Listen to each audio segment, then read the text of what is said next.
Welcome back नाज़रीन। अहम ख़बर आहे। सिंध जे सीनियर वज़ीर शर्जील इनाम मेमण जूं कराची में मीडिया सां ॻाल्हियूं। संदसि चवणु आहे त PTI बानी अलाए इसराइली लाबी संजीदगीअ सां कमु करे रही आहे, जॾहिं त वधीक चवणु आहे त PTI बानीअ खे रिलीफ ॾियण लाइ गोल्ड स्मिथ लाबी अमेरिका में मसरूफ़ आहे। सीनियर सूबाई वज़ीर शर्जील इनाम मेमण वधीक चयो त डॉक्टर इसरार ख़ान जूं ॻाल्हियूं दुरुस्त साबित थियूं आहिनि त PTI बानी खे इसराइल असांजे मथां मढ़ियो। डॉक्टर इसरार ऐं मरहूम हकीम सईद अॼु खां केतिराई साल अॻु ॿुधायो हो त PTI बानी यहूदी एजेंट आहे। असां इन शइ जे ख़िलाफ़ न आहियूं त कंहिंजी माउ धीउ या नुंहं खे गिरफ़्तार कयो वञे।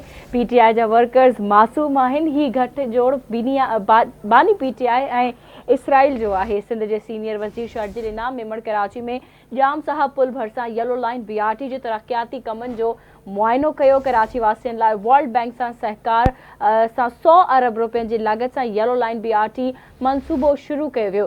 21 किलोमीटर जो येलो लाइन ट्रैक हूंदो। जाम सादिक पुल सां गॾु नई पुल बि ठाही पई वञे। असां चाहियूं था त हीउ मंसूबो 18 महीननि खां अॻु मुकमल थी वञे। प्राइवेट पब्लिक पार्टनरशिप तहत बसूं हलायूं वेंदियूं। कोशिशि कंदासीं त वर्ल्ड बैंक सां ॻाल्हाए EV बसूं हलायूं वञनि।